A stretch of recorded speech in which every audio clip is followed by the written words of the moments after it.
So, Sadhguru, in the campus, we can find a large number of couples who spend almost all their time together. Now, the matter is when they separate, how can we be both happy and alone? Oh, it's a popular question.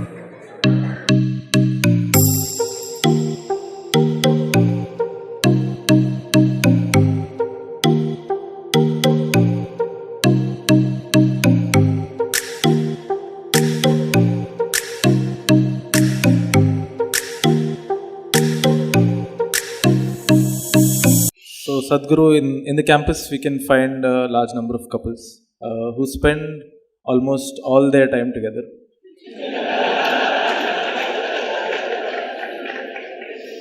Now, the matter is when they separate, at least one of the two people has to go through a time when they are completely alone.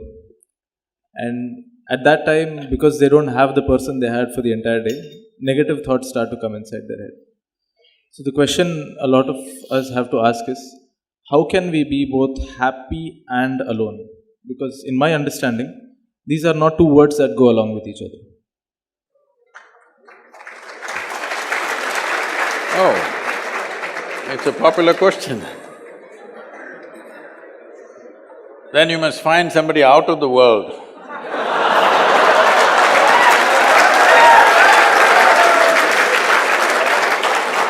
That means she's not in this world, you're safe.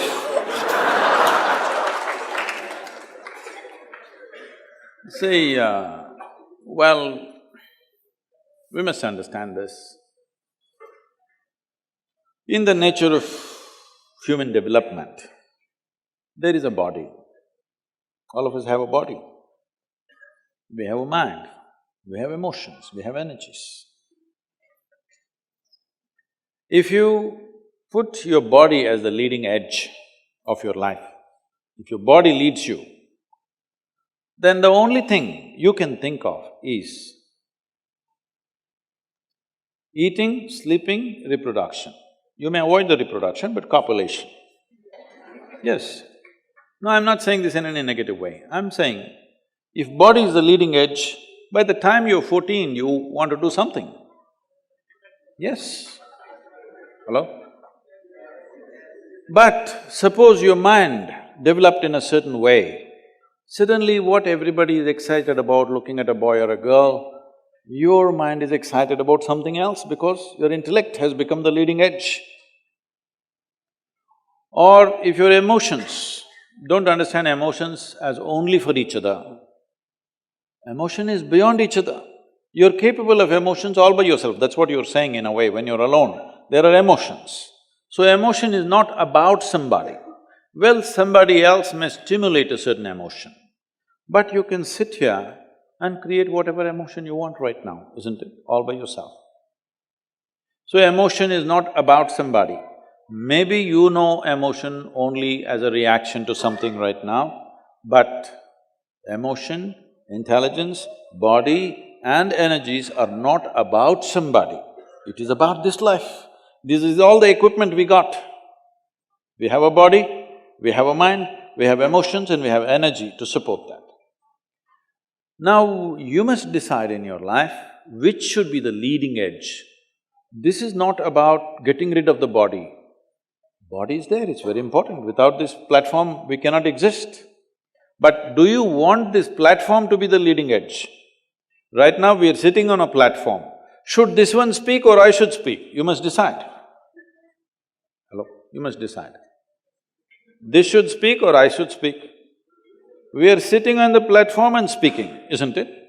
Similarly, we are sitting on this platform right now as a life. Physical body is most important. If you don't keep it well, it will become the most important thing in your life. If ill health comes, you will see body is the most important thing. All the time, 24 hours, you'll only think of that. So, what should be leading edge in your life, you must decide. Once you made the decision, whether it's your intelligence or your body or your emotion or your life energies, if you have to look at it this way, your body can only speak this. It will talk about what to eat, how sleeping, reproduction, this is all it can think about. It is not equipped to think about anything else. Your intellect can do so many things, but that also functions only from the limited data that you have gathered in your head. Right now, if you're thinking architecture, that's because information has gone in. Right now, you're thinking of that boy or that girl because that information has been recorded. Or you're thinking about money or position or fame or name because that data has gone into your system, isn't it? So, your intellect is only functioning from the limited data that you have gathered. So, it should not be the leading edge because then you will do only those limited things in your life. If you go by the body, you will do very limited things. If you go by the intellect, you will do next level of limited things. If you go by your emotion, then you may do something beautiful, but at the same time you may get tangled up in all kinds of things because emotion is not independent of the intellect. The way you think is the way you feel, isn't it? If I think you're just wonderful, then I have sweet emotions towards you. If I think this guy is horrible, I have nasty emotions towards you, isn't it? So the way you think is the way you feel, it's just that emotions are little more sappier than the thought. Thought is agile, thought is dry, emotion is little juicy. They're not different. But your life energies, every moment of your life, no matter what the hell you did, what the hell you did not do, your life energies have been constantly working for your well-being, never worked against you till now, isn't it? So you must decide which should be the leading edge. All others will follow, all the four ingredients all of us have. But what should lead your life? This you must decide. If you want to be led towards a significant life, then your life energies should be the leading edge, others should follow.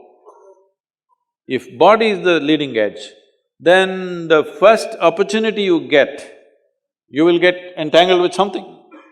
And of course, your emotion and your thought will come and play havoc with all that. Is it right or wrong? I'm not somebody who looks at these things in a moralistic way, but this is a time of your life when you must build yourself up. You're in a little bit of a hurry to live. When you're in a hurry to live, you will lack wisdom. And this will play out in so many different ways. It's like this, the mango farmers in India have a certain wisdom. Bengal also produces mangoes, right? If you plant a mango tree, I've been a mango farmer myself. If you plant a mango tree, within the first 12 months or 14 months, flowers will come. So we go about meticulously removing every flower on the tree, not allowing it to fruit. If you leave it, fruits will come. So up to 3 years or 4 years, a wise farmer, up to 4 years, he will make sure not a single fruit comes. You have to remove every single flower, otherwise suddenly one fruit will come. If one tree among, let's say you have 100, one tree came up with a fruit within 3 years or 4 years' time, you will see that is one tree which will not yield in the future because it lived too early.